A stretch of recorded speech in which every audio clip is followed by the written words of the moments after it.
haces, América Latina obrera, no sé por qué no lo haces. El yanqui teme a la revolución, el yanqui teme grito, yanqui gojón, yanqui gojón. Segundo podcast, Hora de los Trabajadores. Hoy no hablaremos con el sindicalista, hoy no hablaremos con el dirigente, no hablaremos con el diputado, hablaremos con el hombre, con el hijo, con el padre, con el esposo. Bienvenido, Will Rangel, a este podcast más a lo personal que a lo político. Bienvenido. Gracias. ¿Dónde nace Will Rangel? Barinas, estado Barinas. Barinas, la tierra de nuestro comandante Chávez. ¿Qué olores, sonidos, paisajes conectan a Will con su infancia? El campo. El campo porque me dicen el campo. La naturaleza, el olor a mastranto, a bosta, los leños, sembrar. Aprendí con mi abuelo, me crié con mi abuelo. Tuve la suerte de tener abuela y tatarabuela. O sea, la mamá de mi abuela contribuyó con mi crianza y mi abuelo. Y por supuesto mi madre, ¿no? Eso es lo que me asocia con mi infancia. Me recuerdo que hacía mis propios trompos, o sea, en Semana Santa. Construía lo que nosotros en el llano llamamos fonda. Los caraqueños le dicen otro nombre y los maracuchos otro, en fin. El tema, el lenguaje coloquial. Eso. Y ir a la escuela desde ese primer grado. Antes no había ese preescolar. Entonces uno empezaba a guerrear desde un principio. Sí. ¿Quién o quiénes fueron las personas de inspiración en la infancia de Will? No hay otro, mi abuelo. Mis abuelos, porque después que he crecido, he entendido, han sido más inspiración, porque más ahora, cuando vino el bloqueo, yo veo que en aquella época mi abuelo tenía un conuco. En el campo lo llamamos así, 3,5 hectáreas, 4, por ahí a lo sumo. Sembraría. Pero nosotros nunca tuvimos necesidades de comida, ni tampoco supimos que era químicos de Monsanto, esas cosas. Sí supimos lo que era cultivos rotativos, para proteger la tierra. No se puede sembrar siempre un mismo cultivo porque hay cultivos que consumen más las aguas o las purezas de la tierra que otros. En fin, y sembrar unas cosas, ir al pueblo, mi abuelo, y hacer el trueque por lo que es industrializado, ¿eh? Que si el espagueti, que si el arroz, el arroz no tanto porque eso lo trillábamos y es muy bueno así natural. ¿Y hay alguna anécdota en específica con tu abuelo que recuerdas que marcó tu infancia? ¿O con otro familiar? Cuando le robé el chimón. Cuéntanos acerca de eso. Bueno, porque no sabía, me llamaba la atención y probé y entonces vi que el mundo giraba así, se caía. Y me agarré de un tambor y me preguntaban qué me pasaba y entonces yo le expliqué y entonces en vez de darme algo para quitarme eso, me dieron una pela. Así es. Entonces, bueno, así eran de justos nuestros abuelos. Sí, y eso me enseñó que el vicio era malo, que nunca fumé ni consumí nada de eso. Buena enseñanza. Sí. Aprendió. Así es. ¿Qué hace llorar a Will? Bueno, yo soy como una bolsa de hielo, muchas cosas me hacen llorar, o sea, yo de verdad, porque creo en la gente, vengo de ahí, me gusta la solidaridad, odio la pobreza, quisiera que el mundo fuera más igual, muchas cosas, o sea, hasta hablar de eso por eso digo que es como una bolsa de hielo. Ya lo notamos. Sí. Y hablando de sentimentalismo, de los sentimientos de Will, ¿cómo vive el amor Will en medio de tantas responsabilidades? Háblanos de tu esposa. El primer amor que yo creo es el amor a Dios, el amor a la patria, el amor a la vida. Pero hay una cosa que después de Dios es lo más sagrado, que es la madre. Después de Dios, creo, estoy seguro, es la madre. Y entre la madre está la madre patria, ¿no? Por supuesto, como todo muchacho, tuve novias de bachillerato y bueno, una vez que me terminé de estudiar petróleo, me gradué técnico, Me casé con una muchacha que fuimos novios en el bachillerato, pero bueno, no duramos. Es la madre de mis dos hijas mayores. Pero no duró mucho el matrimonio y fue con circunstancias de la vida, ¿no? Gracias. Y fue lo mejor, bueno, porque después, hoy somos grandes amigos. Ella se graduó, siguió estudiando. Bueno, y después en la vida, creo que producto de donde uno viene, de las buenas acciones, de creer en Dios, de creer en la vida, bueno, apareció una gran mujer en mi vida. Una gran mujer con una crianza muy similar, pero claro, 5 años menor, hija de extranjeros. Eso me dio a entender después, ¿no? Tampoco. En aquella época uno veía lo que era bonita y bueno, todas las cosas que normalmente se ve uno como pareja. Pero después, cuando empezamos a conocernos, a hacer la vida como novios y después esposos, bueno, llegó la coincidencia, a pesar de ser criada por hijos extranjeros. Lo que me hace pensar hoy que el tema no es de dónde eres, ¿no? Es un tema de cómo te criaron, cómo fuiste formado, y que en todo el mundo entero existen diversas formas de cómo creces tú en la vida, ¿no? Uno antes, bueno, mira, aprendió a hablar un menor con un mayor, imposible. Ni dejarse ver en una conversación de adultos, imposible, ¿no? Se han perdido esa Respeto, costumbre. pedir la bendición, decir bendición y no poner las manos en el llano en la crianza nuestra es fatal. Es como faltarle el respeto a Dios. Bueno, y Con bueno, primera esposa tuviste 2 hijas. sí. Y con la actual, Tengo 3, 2 varones y mi niña menor, que es mi niña porque desde que empezó a hablar, no quiso que tuviera. Me decía que si yo tuviera otra hija, ella moriría. wow, Y se quedó como mi la niña. consentida. No, yo no lo veo así. Porque también me critican ahora porque tengo 9 nietos. Y bueno, quienes los han tenido, quienes los tienen, saben lo significativo que son esas estrellas. Por allí dicen que los abuelos quieren más a los nietos que a los hijos. ¿Qué opinas tú No, de eso? no, todo lo contrario. No es así. Creo que es cuestión de madurez, es cuestión de principios y bueno, también de tiempo, ¿no? Los que no nacimos en cuna de oro, que tuvimos que trabajar desde muy pequeños y desde toda la vida. A veces el tiempo se nos va en el trabajo, en las responsabilidades y no nos quedan tiempo para compartir con nuestros hijos primarios, ¿no? Después que uno llega a un tiempo trabajando y bueno, cada quien se organiza como cree y ha mejorado un poquito, pues uno tiene la posibilidad de compartir más tiempo con los nietos, ayudar a los hijos a criarlos, a darles ese conocimiento que uno adquirió y que bueno, a pesar que la sociedad se empeña en destruir los valores para imponer la regla del capitalismo, pues. Sí nos lo hizo entender Chávez, Exacto. que fue quien nos enseñó todo ese pensamiento bolivariano y todas esas costumbres que él también vivió, porque él fue criado también por abuelos en el campo. Eso es muy significativo en la vida de nosotros. Y hablando llaneros de y las Chávez, ¿qué frase, qué anécdota nos puedes contar de Chávez y Will Rangel? La abuela, la crianza de la abuela, probablemente. Eso me identifica pues plenamente, porque te digo, yo tuve más suerte que Chávez, tuve las dos. ¿Ves? Mi abuelita. Entonces eso es un ciclo divertido, porque cuando mi mamá me quería pegar, yo corría por mi abuela, no me podía tocar. Y si mi abuela me quería tocar, yo me iba a poner mi abuelita, no me podía tocar tampoco.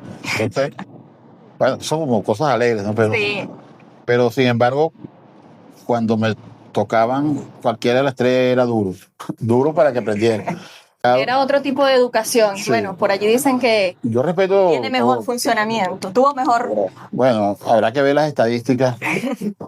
Hay muchas cosas, ¿no? Así. Para no entrar en detalles. ¿Alguna canción, frase que te acompañe en esos momentos más difíciles? Las llaneras, primero que nada, ¿no?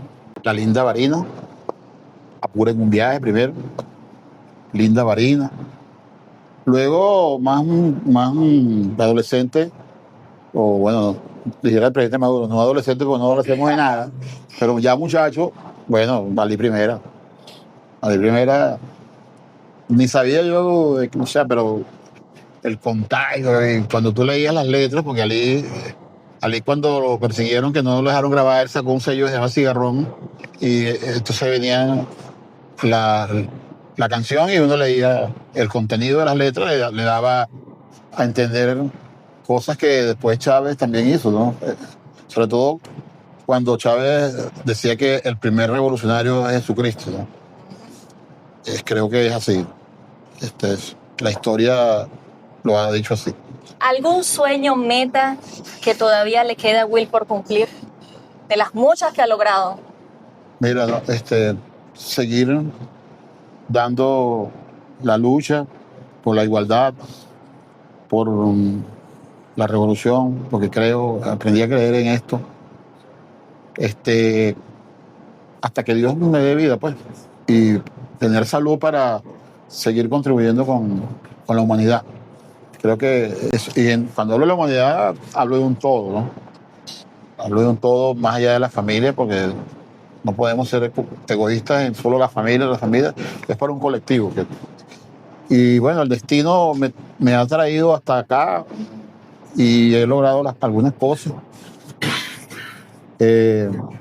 Privilegio la solidaridad, la lealtad, aunque me ha costado mucho, ser leal ha sido duro. ¿Qué significa para Will la lealtad en lo personal y en lo político? En lo personal, ser leal a los principios que uno ha aprendido en el tiempo. Y en lo político, a lo que uno cree, a quien le ha tendido la mano, de quien uno ha tenido formación. Hay personas que sin querer han sido muy valiosas en mi vida, han sido instructores, guías. Y bueno, a eso me refiero, a esa lealtad de la confianza que se te da y no anteponer individualidades o apetencias personales ante un colectivo, una sociedad que te han dado una responsabilidad y que confían en ti. Me ha tocado enfrentar grandes personajes en esta revolución, pero bueno, yo siempre digo la lealtad es cara, pero es lealtad. ¿Qué le diría hoy el diputado Will Rangel, presidente de la Federación Unitaria de Trabajadores Petroleros de Venezuela, a ese joven Will que entró a PDVSA, al joven Will el primer día de PDVSA? ¿Qué le diría hoy? Mira, yo me fui de Varina a Cabima. Fuimos un tío mío, hermano de mi papá, y yo. Mi tío se quedó en Mérida, se graduó de médico, y mi papá siguió para Cabima a inscribirme en petróleo porque yo quería ser petrolero, porque un tío mío trabajaba en la industria como operador de consola. Y bueno, yo veía, me gustó ser petrolero. Inicialmente me había inclinado por lo militar, pero yo tenía otro tío que era militar y me decía que no estudiara eso. Estoy hablando del ejército aquel de la Cuarta República. Exacto, muy distinto a las Fuerzas Armadas Nacionales Bolivarianas, que bueno, me trajo hoy a ser miliciano. Hoy soy oficial de milicia, ¿no? Me decía antier un general de brigada, de división, porque yo de verdad que soy miliciano porque me nace, porque creo en esa fusión cívica, porque la viví. En el paro petrolero me tocó dirigir al mayor general Mata Figueroa, que estaba para ese momento en Varina con su equipo de militares en el paro para mantener la industria arriba. Entonces, eso me pareció extraordinario. Claro, esta es otra fuerza más. La anterior no me gustaba mucho por la recluta, los planazos y bueno, cuando uno protestaba y tiraba piedra. Eso ya no existe ya. No. Para nada. La recluta, gracias a Dios y a Chávez, eso dejó de ser ese flagelo se eliminó. Bueno, pues te decía que cosas que es estudiar, me fui con la esperanza. Nosotros éramos 7 hermanos, somos 6 hoy, ahorita. Y mi papá trabajaba vendiendo refrescos y se ganaba 0.25 por cada caja de refresco que vendía, ¿no? Y para darle educación a 7 hermanos, a 7 hijos e hijas, era rudo, yo soy el mayor y bueno, quise estudiar petróleo y ser técnico para ingresar rápido a la industria. Gracias a Dios. Para ayudar con el hogar. Fui siempre un estudiante, aunque no es bueno decir las cosas de uno, pero yo fui un buen estudiante y la Goven en mi pasantía me captó y me quedé en la Goven. Empecé a trabajar en Cabima, con la Goven y bueno, una cosa extraordinaria. Demasiado dinero, o sea, para mi juventud de 20 años que tenía, me parecía, o sea, no había nada que hacer con eso. Y bueno, pero logré ayudar a mi viejo para que todos mis hermanos estudiaran y bueno, son profesionales algunos, otros técnicos y bueno, nos ha ido como hijos a hijas bien. Dios me dio las lecturas, ¿no? Mi viejo se fue de 65 años, 66 años, una enfermedad terrible, pero mi madre tiene 82 y todavía está fresca, jovial, camina. Qué bueno. Camina todos los días a las 6 de la mañana hasta las 7, muy sanita, y yo creo que, bueno, una vez egoísta le pide a Dios cosas y Dios se lo ha dado todo a uno. Entonces, bueno, eso es. Mi único trabajo ha sido la industria petrolera. La industria petrolera, no he trabajado en ninguna otra parte y estoy orgulloso de haber compartido la industria petrolera en 2 etapas. Porque conozco la tecnocracia, conozco lo que los Luis Justi, los Fran Alco, los golpistas, los que de una manera más contundente fueron el legado de la historia de la industria petrolera. Desde 1928 la industria petrolera en este país llegó como transnacional para imponer un modelo. Lo impuso y está impuesto aún ese modelo. Estoy plenamente seguro que hay una lucha dura para desmontar ese modelo, pero ese modelo ha sido impuesto desde muy vieja data, incluso hasta la propia ley del trabajo la hicieron las transnacionales en el 1928. Entonces, por ahí venimos, pues. Con Chávez aceleramos la transformación del modelo.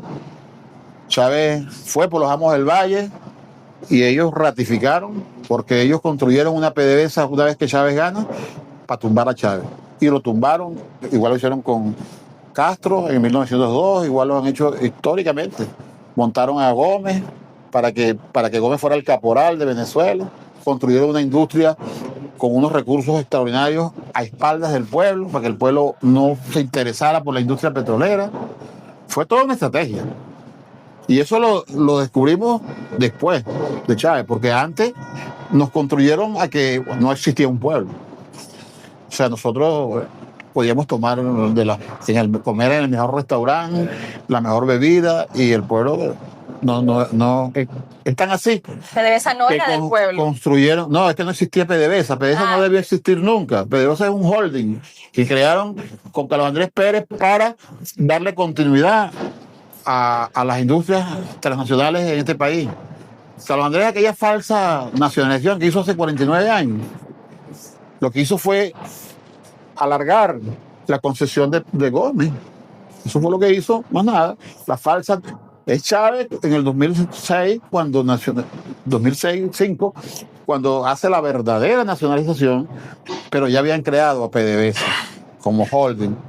Pero yo siempre he tenido mi teoría sobre eso, mi tesis sobre eso, pero hoy veo alegremente cómo volvió un ministro a dirigir el Ministerio de Hidrocarburos, y hay un presidente de PDVSA, hay un presidente de Pequibén, hay un presidente de las filiales, pero hay una política que dirige un ministro, o en este caso una ministra, que es nuestra compatriota bolivariana Delcy Rodríguez, que no es cualquier ministra tampoco, es la vicepresidenta de la República Bolivariana de Venezuela, y creo que, bueno, el presidente Nicolás Maduro, conjuntamente conmigo, estuvo en la Junta Directiva como directores externos, con el innombrable de Rafael Ramírez. Y él sabe y está claro que es el momento de darle gobernabilidad a todas las filiales, a PDVSA, que bueno, Yo creo que en algún momento deben volver las filiales como estrategias lógicas para hacer la verdadera recuperación de los barriles de petróleo necesarios y el gas necesario, las moléculas de gas necesarias en este país para profundizarla, a pesar de que toda la guerra que existe es contra la industria por posesionarse de ese recurso del imperio. Nosotros estamos aquí rodilla en tierra con una política que el presidente la llamó independencia productiva absoluta. Con licencias, sin licencias, empresas transnacionales o no transnacionales, nosotros vamos a estar aquí con la dirección política estratégica de la revolución, avanzando en la producción. Sí creemos que la experiencia que tenemos, debemos recuperar algunas cosas, algunos proyectos productivos, algunas técnicas que existen para, en el tema del petróleo pesado y extrapesado, incrementar la producción, técnicas que existen para estimular los yacimientos y incrementar el barril, bajar el acuífero, en fin. Creo que eso, más temprano que tarde, lo vamos a volver a retomar. Sí. Qué bueno. Bueno, Will Rangel, un orgulloso trabajador de nuestra industria petrolera. Gracias por compartir estas anécdotas, vivencias y bueno, un mensaje final. Hablando de orgullo, quiero también decirle que todos los miembros de la Central Bolivariana Socialista de Trabajadores y Trabajadoras estamos profundamente orgullosos de nuestro presidente de la Central, estamos profundamente orgullosos y lo admiramos. Entonces, un mensaje de despedida para todas esas personas que lo admiramos profundamente. Bueno, mira, toda la dirección de la Central y bueno, venir de ti, que eres una joven, futuro dirigente sindical de esta Central, porque te gusta el movimiento sindical de los trabajadores y las trabajadoras, nos crea más compromiso, ¿no? A los que tenemos juventud extendida, ¿no? Porque tenemos que dejar un legado hecho, tenemos que profundizar la transformación del modelo, y ojo, no es nada más el modelo de gestión de las empresas, también es el modelo de gestión del movimiento sindical de los trabajadores y las trabajadoras. Me reivindico como sindicalista y llamo a mis compañeros dirigentes sindicales a levantar la cara moralmente, a reivindicarse como dirigentes sindicales. Más allá que los de la cuarta hayan convertido el movimiento en parcelas para lucrarse, para corrupción, nosotros orgullosamente seguiremos defendiendo los derechos de los trabajadores y las trabajadoras en inteligencia artificial, en plataformas y en todo lo que hay por venir en este país o en el mundo entero en el tema del trabajo. Gracias. Que viva la Central Bolivariana Socialista de Trabajadores y Trabajadoras. Y gracias a la iniciativa de este equipo comunicacional de la Central Bolivariana Socialista, que ha sido batallador y ha sido clave para abrir ventanas y comunicarnos todas y todos.